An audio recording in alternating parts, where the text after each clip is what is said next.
Well, hello, this is Farrell Yoakum with Discipline That Reaches and Teaches, and I'm excited today to spend a little bit of time with my most favorite people, classroom teachers. I was a classroom teacher once, and a lot of things I didn't do well, and I feel kind of called to help teachers to avoid some of the mistakes that I've made. And we do teach a lot about what to do when a student misbehaves, but we try even harder to teach prevention so that students do not misbehave, getting in front of that so that you avoid those misbehaviors that can stop teaching and students from learning. So today I have a few notes to talk about triggers, things that will trigger a student to misbehaving and how we might avoid that from happening, and understand what these triggers are. So one of the triggers I want to talk about is just a lack of structure or organization.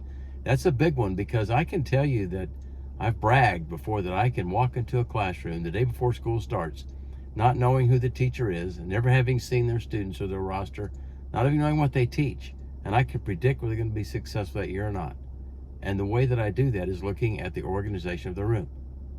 I walk the walls. Do the walls look interesting? Are the bulletin boards up? Are they straight? Are they neat? Are there boxes everywhere? Is the room clean, ready, super organized? The teacher desk, not having stuff on it, it's all put away. And cabinets, even if you open the doors, you look in there and they're all organized. Open a teacher's drawer and it's all organized. That's the start of school. And the more you can keep it that way, then that's one thing that you can work at that will help not to trigger student misbehaviors. So that's one thing, is being structure, organization. Another thing is a lack of preparation or change in routine. There's nothing better than a well-planned, well-organized lesson. You cannot overplan your lesson. So I don't want you to spend forever on it, but make sure that you're prepared.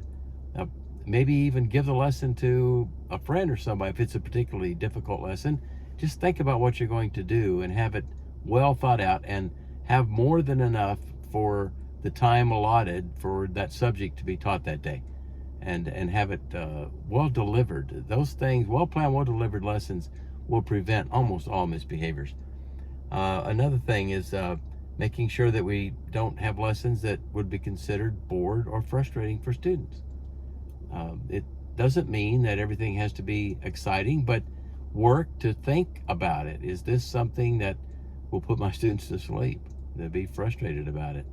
There needs to be something in there that maybe is different, that they haven't heard before about that subject. That's a great one too. Remaining stationary for a long length of time in one spot, in one place. For the students I'm talking about, if they're sitting down doing something and they have been there for a while, there needs to be something that breaks that up. Even labs where students have to sit at one spot for a while, looking through a microscope, whatever. Excuse me, we should find some ways to break that up, and so they're not in one place sitting for too awfully long. And that if there are expectations beyond a student's ability, some students' ability is not as great as others, and so it can be frustrating. It can be a trigger when you've given them something to do that's more than they're really capable of doing. So you need to know your students well enough to know that, so you can go to that student's aid, maybe help them through it, give them some thoughts and ideas, and do something extra to support them. Little or no assistance offered on difficult tasks, which kind of goes along with that same thing. Some of the notes that I've made about that has happened before. You need to be ready to know that when you have a especially difficult lesson, you may have students that won't admit that they need help. You probably know who they are, but you need to be ready to go over to them and kind of get next to them and to ask them if they need any help, and to make sure that, because if you don't, that could trigger a behavior issue. That's what we're talking about, is how to avoid those triggers. Confusing directions. Sometimes we don't think about it. We kind of give directions that seem a little bit confusing. That can get people off target. Another thing is when you're giving directions, try to have a common spot that you do. Do not give directions while you're handing out papers and walking around the room, because I promise you that some students aren't going to get that. Have a place that you give directions. You may do more than give directions in that spot, but be at that spot when you give directions. And then also making sure that there aren't too many multiple directions. There's several things we have time to go through on, but lack of sleep can be a big problem. Have a kid going to sleep, then try to make sure that you work with that student, maybe calling home, let them know that they're sleeping in class, or they're getting enough rest at night. Are you sure they're not staying up all night watching something on their cell phones or talking to friends or whatever? So lack of sleep can be a big one. The room temperature can be a big one. These are things that can actually trigger behaviors, is that if they're not comfortable in your room, and it isn't the teacher comfort, it's what the students need, a good temperature. And of course, one is also if they're hungry, and we know we have a lot of students who don't get fed properly. Many of them come to school so that they can get fed. Make sure that they get their breakfast in the morning with good protein.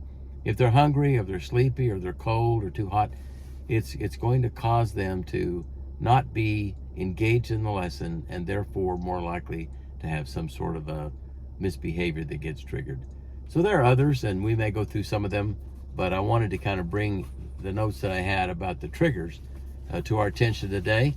And I hope that you will think about liking what you're hearing on these YouTubes, and subscribing, and sharing with others. Those are the things I hope to make it successful.